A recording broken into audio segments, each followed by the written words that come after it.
Hello नमस्कार। स्वागत है आपका हमारे चैनल यूपी एग्ज़ाम क्रेजर में। मैं विकास तिवारी आपका तहे दिल से स्वागत करता हूं।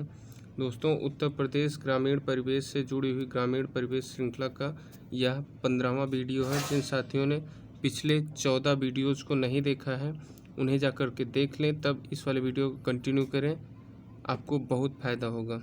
दोस्तों, इसी चैनल पर सुबह एक करंट अफेयर का वीडियो अपलोड होता है। उत्तर प्रदेश से रिलेटेड जितने भी एग्ज़ाम होने वाले हैं उनके लिए वो बहुत ही महत्वपूर्ण है। और उत्तर प्रदेश ही नहीं बल्कि जो है भारत स्तर पर भी जो एग्ज़ाम होते हैं उनके लिए भी वो अति महत्वपूर्ण है, तो उसको भी आप देखा करिए। धन्यवाद दोस्तों। शुरू करते हैं इस वीडियो के कंटेंट को। दोस्तों, पिछली क्लास में हमने पढ़ रखा है ग्रामीण विकास से संबंधित संभावित क्षेत्र जितने भी हैं उनको पढ़ लिया, ठीक है। ये सब हमने पढ़ रखा है। पहला क्या क्या था उसके अंतर्गत कृषि एवं सहायक क्रिया थी, ग्रामीण उद्योग था, सामाजिक सेवाएं और आधारभूत ढांचा, ये सब हमने देख लिया है। इस वीडियो में हम लोग देखेंगे ग्राम विकास कार्यक्रम, ठीक है। अब यहाँ से योजनाओं का सिलसिला आगे चलता ही चला जाएगा। लगभग 10 वीडियो आएंगे जो आज तक माने 2022 तक की सारी वीडियो योजनाएं कवर कर चुके होंगे। 10 वीडियो में लगभग मोटा मोटा देखें अगर हम तो इतना होगा, ठीक है। तो अब यहाँ से आप अपने दिमाग को डाटा याद करने का भी ट्रेनिंग दीजिए, ठीक है। तो यहाँ पे हम देखते हैं ग्रामीण विकास कार्यक्रम होता क्या है। ये दोस्तों देखिए, स्वतंत्रता प्राप्ति के बाद से अब तक विभिन्न प्रकार के ग्रामीण विकास कार्यक्रम चलाए गए हैं। जब स्वतंत्र नहीं था देश, माने 1947 के पहले पूरा अंग्रेज़ों का शासन था, तो वो मनमाने ढंग से अपना कार्यक्रम अपना जो है राज किया करते थे। तो लोग उतना ज़्यादा ध्यान नहीं देते थे, अपने राज पे ही ध्यान देते थे। मतलब जो यहाँ से कितना ज़्यादा हम धन लूट के ब्रिटेन को भेज सकें, इतना ऐसे वाले शासन पे वो लोग ज़्यादा ध्यान देते थे। ग्रामीणों का उद्धार हो रहा है, इससे उनको कोई मतलब नहीं था, ठीक है। तो जब भारत आज़ाद हुआ तो वही इसमें लिखा है कि ग्रामीण विकास कार्यक्रम चलाए गए, ठीक है। गांवों में विकास के कार्यक्रम पंचायती राज व्यवस्था के सहयोग से क्रियान्वित किए जाते हैं। मतलब गांव में जो विकास कार्यक्रम चलते हैं उसका जो मुख्य कर्ता धर्ता हो पंचायती राज व्यवस्था होती है, ठीक है।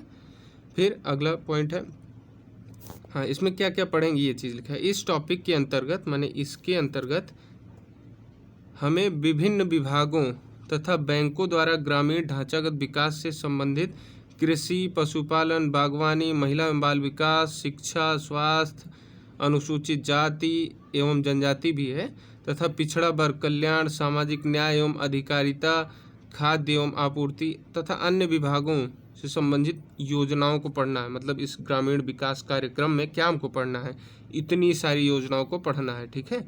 अब ये सब योजनाओं का टॉपिक है, हो सकता है शिक्षा से जुड़ी हुई 3-4 योजनाएं लागू हुई हों, ये ठीक है, स्वास्थ्य से जुड़ी हुई 5-6 योजनाएं लागू हुई हों, तो उन सबको हम आगे आने वाले क्रमवार वीडियोज़ में पढ़ते रहेंगे, ठीक है। अगली स्लाइड पे चलते हैं, बात करते हैं ग्राम विकास की परियोजनाओं और कार्यक्रम में। इनमें छोटा सा अंतर होता है दोस्तों, तो ये थोड़ा सा जो अंतर होता है इसको हम देख लेते हैं। कार्यक्रम में अंतर होता है, क्या अंतर होता है भैया, पहले परियोजना को हम देखते हैं। ग्राम विकास परियोजना सूक्ष्म स्तर के लिए प्रयास है, माने अगर छोटे स्तर की बात करेंगे तो उसे परियोजना कहेंगे, ठीक है। जो ग्रामीण क्षेत्रों में परिवर्तन लाने के लिए वही कार्यक्रम भी करेगा, लेकिन कार्यक्रम थोड़ा सा बृहद स्तर पर करेगा, और जो परियोजना है वो सूक्ष्म स्तर पर ग्रामीण के रहन सहन में, उसके जीवन स्तर में वृद्धि करना है। जब सूक्ष्म स्तर पे है तो वो परियोजना हो जाएगी, ठीक है। ग्राम विकास कार्यक्रम में कई परियोजनाएं सम्मिलित होते हैं। ग्राम विकास कार्यक्रम जो है, कई छोटी छोटी जो परियोजनाएं हैं उन्हीं को मिल करके एक ग्राम विकास कार्यक्रम बनाया जाता है। और अब ये परियोजनाएं जो होती हैं, माने ग्राम विकास की बात करें तो यह जो होता है एक दूसरे से जुड़ी हुई होती हैं, ठीक है। परियोजनाएं जो इसके अंतर्गत लग रही हैं, जिससे कि ग्रामीण आर्थिक और सामाजिक जीवन में कई पहलुओं को प्रभावित किया जाता है, प्रभावित होती हैं, ठीक है। जो ये परियोजनाएं सम्मिलित हैं ग्राम विकास कार्यक्रम के अंतर्गत, वे सब कई पहलुओं को ध्यान में रखते हुए की जाती हैं, उनका विकास करती हैं, ठीक है। ग्राम विकास कार्यक्रम का एक व्यापक क्षेत्र को प्रभावित करता है। जो ग्राम विकास कार्यक्रम है, कलेक्शन ऑफ योजनाएं हैं, बहुत सारी परियोजनाएं हैं, ये व्यापक क्षेत्र को प्रभावित करता है, ठीक है। विभिन्न परियोजनाएं अगले पेज से हम देखते रहेंगे। अब यहाँ पे हम लिख दिए, अब आगे परियोजनाओं का सिलसिला शुरू होता है। पहली परियोजना हमारी बात करते हैं, सामुदायिक विकास कार्यक्रम, अंग्रेजी में इसे बोलेंगे कम्युनिटी डेवलपमेंट प्रोग्राम। ठीक है, अब यहाँ पे अब आपको हो सकता है सवाल कभी पूछा है तो CDP भी लिखा आ सकता है। ठीक है, तो C का मतलब कम्युनिटी डेवलपमेंट प्रोग्राम, ये याद होना चाहिए। ठीक है, अब आगे देखते हैं। पहला पॉइंट इसमें है, सामुदायिक विकास कार्यक्रम का उद्देश्य विकास कार्यक्रम में लोगों की सहभागिता को सुनिश्चित करना। ठीक है, मतलब अगर किसी क्षेत्र का विकास हो रहा है तो उस विकास में क्षेत्र के सभी लोग सम्मिलित रूप से अपना योगदान दें और उसका लाभ प्राप्त करें। इसी चीज़ को CDP के तहत समझ लो लागू किया गया, इस कम्युनिटी डेवलपमेंट प्रोग्राम के तहत ये उद्देश्य था इसका। ठीक है, इसने ग्रामीण समुदायों की सहभागिता से ग्रामीण क्षेत्रों में आधारभूत संरचना के निर्माण पर विशेष ध्यान दिया। आधारभूत संरचना हम लोग पिछले बार में पढ़ा था, सड़क था, शिक्षा था, स्वास्थ्य था, ये सब चीज़ें आधारभूत संरचनाओं के अंतर्गत आई थी ना।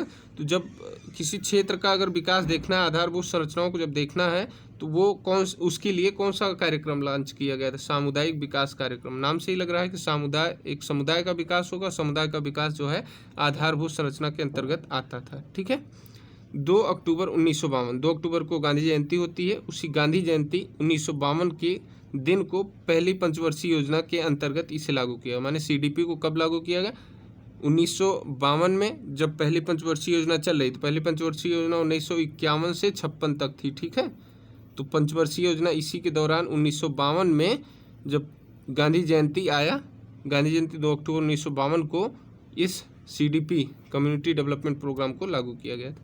ठीक है, ग्रामीण विकास हेतु स्वरूप की गई सबसे बड़ी ग्रामीण पुनर्निर्माण की योजना है। ये उस समय की सबसे बड़ी योजना थी। ठीक है, अभी तो बहुत सारी योजनाएं आ गई हैं।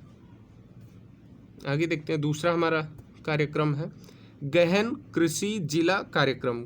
गहन कृषि जिला कार्यक्रम, गहन का मतलब समझ रहे हैं, गहन, इसको ठेठ अवधि भाषा में गझिन बोलते हैं। गझिन, गझिन का मतलब जो होता है, एक बिरला होता है, एक सघन होता है, तो सघन वाला गझिन बोलते हैं, गझिन ही गहन होता है। गहन, अब आगे देखते हैं इसमें इसका नाम क्यों रखा गया था।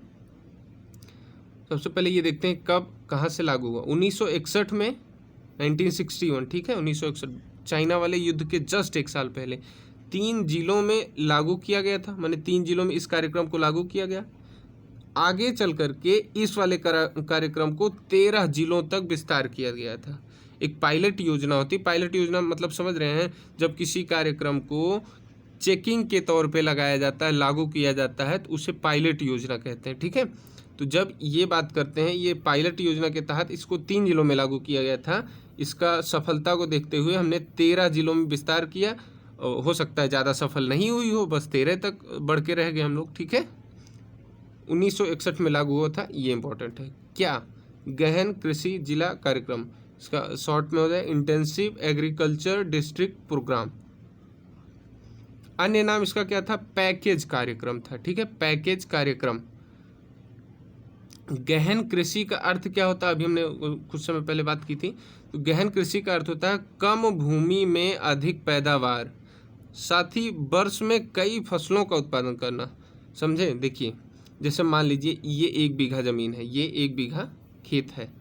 अब 1 बीघा ज़मीन में एक किसान है, वो थोड़ा सा आलसी किस्म का, मान लो इसमें गेहूँ बो दिया, फिर अगले साल उसको होश आया, चलो ठीक है अब तो जो है फिर से गेहूँ बोएंगे। मतलब एक किसान इस भूमि में मात्र 1 वर्ष में एक बार गेहूँ ही उत्पादित कर पा रहा है। लेकिन वहीं में कहीं और कोई दूसरा थोड़ा सा बढ़िया किसान है जो सजग है, वो इसी एक बार में 1 साल में पहले गेहूं बो दिया, फिर आया धान बो दिया, फिर खीरा ककड़ी बो दिया, ऐसे दाल का कोई बो दिया, एक ही साल के अंतर्गत समय निकाल करके। तो अब क्या होगा कि ये वाला जो सजग किसान होगा, ये समझ लीजिए ज़्यादा लाभ कमा पाएगा। तो यही चीज़ ज़्यादा से ज़्यादा जो सुस्त किसान थे उनको सजग वाले की डायरेक्शन में आगे बढ़ाना, यही वाला इस कार्यक्रम का लक्ष्य था। ठीक है, गहन कृषि जिला कार्यक्रम समझ में आ गया ना। कम भूमि में अधिक पैदावार करना, साथ ही वर्ष में कई फसलों का एक ही भूमि पर उत्पादन करना। फिर आगे देखते हैं, इस कार्यक्रम का उद्देश्य किसान की आय में वृद्धि करना। आय वृद्धि होगी भैया, ज़्यादा फसल उगाएं तो कृषि उत्पादन को बढ़ाना, उत्पादन भी बढ़ जाएगा। तकनीकी ज्ञान मुहैया कराना, जानकारी देना, ठीक है, तकनीकी ज्ञान देंगे कि भैया अच्छे अच्छे बीज का उपयोग करें, अच्छी खादों का उपयोग करें, ये ठीक है, तकनीकी ज्ञान देना। ऋण सुविधा का समन्वय करना, माने ऋण सुविधा अच्छे से प्रदान करना, ठीक है, आगे ऐसे बीमा उमा अच्छे से प्रदान करना, अच्छे से मुहैया कराना, मतलब उनकी पहुंच को किसानों तक पहुंचाना, ठीक है। आगे देखते हैं, अगली प्रोग्राम हमारा है ग्रामीण कार्य कार्यक्रम, ठीक है, रूरल वर्क्स प्रोग्राम। ये कब आया था? 1961 में ये भी आया था। समझ लिए, एक ही साथ पैरेलल में दो योजनाएं लॉन्च की गई थी। नहीं होती लॉन्च, जैसे अब देखिए आज ही के समय 2022 में कितने सारे राज्य कितनी सारी योजनाएं लॉन्च करती हैं, ठीक है, वैसे ही भारत भी बहुत सारी योजनाएं लॉन्च करता है। उसी आधार पे 1961 में दो योजनाएं लॉन्च की गई थी, ठीक है। इस कार्यक्रम का उद्देश्य स्थानीय संसाधनों का उपयोग द्वारा ग्रामीणों के जीवन में सुधार करना था। कहाँ से? स्थानीय संसाधन जो है, स्थानीय संसाधन, मान लो कोई जिला है सोनभद्र का, उसके आसपास में वन है, काफ़ी वन है, तब वहाँ का वन के जो उत्पाद हो रहे हैं उससे उत्पादन जो है बढ़ाना, उस वन के उत्पादन को बढ़ाना, ठीक है। ये चीज़ जब उत्पादन बढ़ेगा तो वन के आसपास के जो लोग रहेंगे उनकी आजीविका में भी सुधार होगा। ये सब कार्य करना इस ग्रामीण कार्यक्रम का उद्देश्य था, ठीक है। कृषि विकास हेतु भौतिक आधारभूत संरचना को तैयार करना। कृषि के विकास हेतु, उस समय कृषि उतना अच्छे नहीं थी, हालांकि कृषि सबसे, जो बहुत सारे जितने भी विभाग हैं उनमें सबसे आगे कृषि था, लेकिन बस वही अंधों में काना राजा था। बाकी सब जैसे IT सेक्टर तो उस समय नाम ही नहीं था। भारी उद्योग बहुत, समझ लीजिए, अपने उंगली पकड़ के चल रहे थे। जो भी सबसे आगे था वो कृषि था, लेकिन वही बहुत आगे नहीं था। अपने आज की डेट में जिस तरीके से कृषि विभाग आगे है उस समय नहीं था, ठीक है। तो उसमें भौतिक आधारभूत संरचना को तैयार करना था, ठीक है, एक ये भी उद्देश्य था। अगला पॉइंट देखते हैं, ग्रामीण क्षेत्र में रोजगार प्रदान करना। ये सब मतलब जितने भी कार्यक्रम लाए जाएंगे ये वाला तो कॉमन रह जाएगा। इसे लागू कब किया गया था? 1961 में, वही चाइना युद्ध से जस्ट 1 साल पहले, ठीक ना। आगे देखते हैं, अगला पॉइंट हमारा जनजातीय क्षेत्र विकास कार्यक्रम। अब इसके नाम से लग रहा है कि जनजातीय क्षेत्र है। जनजाति हमारे जो शेड्यूल ट्राइब एरिया के भाई लोग आएंगे उसमें उन लोगों के विकास से संबंधित है, ठीक है। इस कार्यक्रम का उद्देश्य जनजातीय क्षेत्रों में आर्थिक सहायता एवं विकास करना था। क्या था इसका? जनजातीय क्षेत्रों में आर्थिक सहायता मुहैया कराना और विकास करना, ये ध्यान देना है। जनजातीय क्षेत्रों में था, ठीक है, नाम ही स्पष्ट हो जाएगा, नाम से जनजातीय क्षेत्र है। तो अगला देखना है, क्षेत्र के लोगों का शोषण समाप्त करना। उस समय क्षेत्र के लोगों का शोषण भी बड़ा हुआ करता था। शोषण कैसे होता था? जैसे मान लीजिए एक ट्राइबल एरिया का व्यक्ति है, वो मधु का जो छत्ता, जो मधुमक्खियों का छत्ता होता है, उससे गया, बड़ा जोखिम डाल के, अपना ज़िंदगी को जोखिम में डाल के पूरा मधु निकाला, वहाँ से जो शहद होता है उसको निकाल लिया। उसके बाद मान लो कोई व्यक्ति गया, उसको समझ लो कि मूर्ख बना के मतलब सस्ते दाम में ही शहद को खरीद लिया। तो समझ लीजिए एक तरीके से अगर हम ये चीज़ देखें, उसका शोषण हुआ। क्यों हुआ? क्योंकि उसको अच्छे से शिक्षा का कमी थी, ठीक है। तो ये सब जो शोषण था, ये पूरा जनजातीय क्षेत्र का जो कमी थी शिक्षा की, वहाँ उन लोगों में तकनीकी विकास नहीं था, ये सब चीज़ों का विकास करने के लिए, क्योंकि वहाँ पे शोषण हो रहा था, इस सब से ये वाला कार्यक्रम जो जनजातीय क्षेत्र विकास कार्यक्रम था, उनके रहन सहन को, आजीविका को बढ़ाने में फ़ायदा पहुंचाया। फिर अगला देखते हैं, बुनियादी ढांचों का विकास करना। बुनियादी ढांचे मतलब वही आधारभूत ढांचा जो था उसका विकास करना। फिर पर्यावरण का उन्नयन करना। पर्यावरण, ये जनजातीय जो हमारे अभी वर्तमान के भी लोग हैं, अगर देखा जाए भारत इतना विकास हो गया है, लेकिन जनजातीय क्षेत्र में अभी भी देखा जाए तो बहुत ही विकास करने का बहुत ही ज़्यादा संभावना बनी हुई है। क्यों? क्योंकि वो लोग पर्यावरण की ही गोद में रहना, समझ लिए, अपने आप को प्रेफर करते हैं कि हम यहीं पे ज़्यादा वो हैं, ठीक है। जो भी है उन लोगों की मान्यता, ऐसा नहीं है कि हम ज़बरदस्ती कहीं पर विकास करें, ठीक है। इन लोगों को वैसे ही पर्यावरण के साथ ही रहना खुशी मिल रही है, अच्छी बात है। तो उस समय ये कह सकते हैं पर्यावरण का उन्नयन करना। फिर अगला पॉइंट देखते हैं, क्षेत्र में शिक्षा और प्रशिक्षण की व्यवस्था को उठाना, वही शिक्षा प्रशिक्षा को भी बढ़ाना ताकि उनका शोषण कम हो सके। फिर अगला देखते हैं, ये 1962 में लागू हुआ था, 1962 में जब चाइना का युद्ध हुआ था, समझ लो तब। जनजातीय क्षेत्र विकास कार्यक्रम 1962 में लागू हुआ था। ये वाला इम्पोर्टेंट रहेगा, बस और कुछ नहीं इसमें। ये सब तो वैसे ही आप लिख सकते हैं। 5वां आप देखते हैं, गहन कृषि क्षेत्र कार्यक्रम। इसके जस्ट पीछे अभी हम लोगों ने एक पढ़ा है, ये वाला गहन कृषि जिला कार्यक्रम। समझ लीजिए कि इसी का थोड़ा सा अपडेटेड वर्जन है ये वाला गहन कृषि जिला क्षेत्र कार्यक्रम, ठीक है। अब ये जैसे वो जिला स्तर पे था, तो अब ये जो है जाके और अंदर में घुसा गया, मतलब क्षेत्र में जाके एक लोकल एरिया में जाके इसमें जब कार्यक्रम को चलाया गया, तो अब इस वाले कार्यक्रम का नाम गहन कृषि क्षेत्र कार्यक्रम रखा गया। उद्देश्य इसका क्या था, उत्पादन क्षमता वाले क्षेत्रों में गहन तरीके से वैज्ञानिक एवं प्रगतिशील कृषि का विकास करना था, ठीक है। देश के 20% कृषि क्षेत्र को कवर करता था, ठीक है। ये देश के 20% क्षेत्र को अकेले अगर ये कोई कवर करते हुए कोई योजना लॉन्च की जाती है तो बहुत बड़ी बात होती है, ठीक है। तो ये समझ लीजिए देश के 20% कृषि क्षेत्र को कवर करती हुई योजना थी ये। फिर आगे देखते हैं, गेहूं, चावल, बाजरा, कपास, गन्ना, आलू, दालों पर विशेष ध्यान दिया गया इस योजना के तहत। आगे चल करके इसको IAAP बोल रहे हैं, देखो इंटेंसिव एग्रीकल्चर एरिया प्रोग्राम, तो IAAP वही आगे चल करके IAAP हरित क्रांति का मार्गदर्शक बना।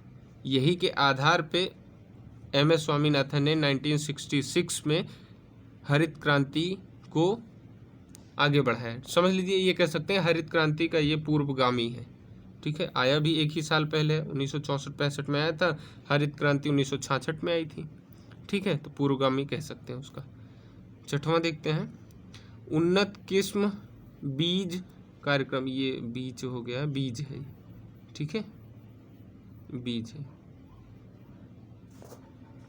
उन्नत किस्म बीज कार्यक्रम, high yielding seeds variety programme. अब ये देखिए HYBP, ये अगर कहना चाहें ना, अगर सिंपल से हम कहें तो हरित क्रांति ही अब आ गई। ये 1966 में आया भी था, हरित क्रांति का ये समझ लिए अब स्टार्ट हो गया है दौर। तो अब देखिए इसमें क्या था, भारत को खाद्यान्न के क्षेत्र में आत्मनिर्भर बनाना।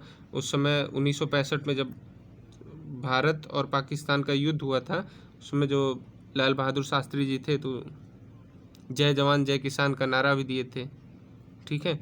तो अगर ये देखा जाए ना, तो 1965 के वर्ष में भारत के पास अपने ही लोगों का पेट पालने के लिए, पेट भरने के लिए गेहूं आयात किया जाता था अमेरिका से, ठीक है। तो समझ लीजिए पैदावार तो माइनस में हुआ करती थी। आज ना पैदावार हम लोग यूरोप को पूरा भरपेट खिलाने के काबिल हो गए हैं, अफगानिस्तान में गेहूं भेज रहे हैं। कि उस समय की बात है कि भारत को खाद्यान्न क्षेत्र में आत्मनिर्भर बनाना, कृषि उत्पादन में वृद्धि करना, यह कार्यक्रम हरित क्रांति के तहत चलाया गया था, ठीक है। ये वाला कार्यक्रम 1966 में इसे क्रियान्वित किया गया था, 1966 में इसे चलाया गया था। फिर लघु कृषक विकास अभिकरण कार्यक्रम, लघु कृषक विकास अभिकरण कार्यक्रम, ये क्या था भैया, देखिए इसका अंग्रेजी में small farmers development agency programme 1971 में आया था। बांग्लादेश का जब आज़ाद हुआ था उस समय आया था, समझ लीजिए। यह सबसे पहले यह कार्यक्रम 1971 में 1818 विकास खंडों में लागू किया गया था। ये पूछा जा सकता है दोस्तों, 1971 में लघु कृषक विकास अभिकरण कितने विकास खंडों में लागू किया गया था, तो ये एक फैक्चुअल डाटा 1818 में विकास खंडों में लागू किया गया था, ठीक है। ये 18-18 सन नहीं है, 18-18 ये संख्या है। किसकी संख्या? विकास खंडों की संख्या है। सबसे पहले इसे असम के कामरूप जिले में लागू किया गया था। असम का एक जिला है कामरूप, कामाख्या माता मंदिर आपने सुना होगा, बहुत ही फेमस मंदिर है, वो इसी जिले में पड़ता है। तो असम के कामरूप जिले में इस वाले योजना को लागू किया गया था, ठीक है। इसका उद्देश्य छोटे एवं सीमांत किसान का उत्थान एवं मूल्यांकन एवं अध्ययन करना था, ठीक है। मतलब जो छोटे एवं सीमांत किसान, अभी जस्ट अगले पेज पे बताते हैं छोटे किसान एवं सीमांत किसान क्या होते हैं, उनका उत्थान करना था, ठीक है। मतलब उनकी आय में वृद्धि करना, यही सब उत्थान होता है, ठीक है। मूल्यांकन करना था उनका, और उनके विकास के क्षेत्र कितना विकास का जो संभावित क्षेत्र उसका अध्ययन करना था। ये सब का योजना का उद्देश्य। वर्तमान में लघु एवं सीमांत किसानों हेतु प्रधानमंत्री कृषक सम्मान निधि योजना का क्रियान्वयन सन 2019 से किया जा रहा है। कहाँ से स्टार्ट हुई थी योजना, आप बताइए कमेंट करके। अगर ये अभी हाल ही में चर्चा में भी रहने वाली योजना है, ये आप बताइए कहाँ से स्टार्ट हुई थी योजना, ठीक है। 2019 में, समझ लीजिए जब 2019 का लोकसभा इलेक्शन होना था, उसी समय ये लागू करने का चर्चा हो रहा था, फरवरी में लागू हो गया था। तो बताइए कहाँ से लागू हुई, ठीक है। आगे देखते हैं हम क्या होता है लघु सीमांत एवं बृहद किसान। लघु सीमांत एवं बृहद किसान, तो इसको जमीन के जोत के आधार पर डिसाइड किया जाता है। लघु किसान वे होते हैं जिनके पास जमीन का आकार 1 हेक्टेयर से कम होता है। 1 हेक्टेयर से कम किसान को लघु किसान, जिनके पास 1 हेक्टेयर से कम जमीन है लघु किसान। 1 से 2 हेक्टेयर के मध्य जमीन है तो सीमांत किसान, ठीक है। और 2 हेक्टेयर से ज़्यादा हो, चाहे 3 हो, चाहे 30 हो, चाहे 300 बीघा हेक्टेयर हो, वो बृहद किसान कह जाएंगे। तो धन्यवाद दोस्तों, इस क्लास में इतना ही था। मिलते हैं अगली क्लास में। और आपको करंट अफेयर ये इस वाले अगर जो PDF मिलती है ना ई बुक, उसका लिंक डिस्क्रिप्शन में हर एक वीडियो के रहता है, देखिएगा। धन्यवाद दोस्तों, मिलते हैं अगले वीडियो में।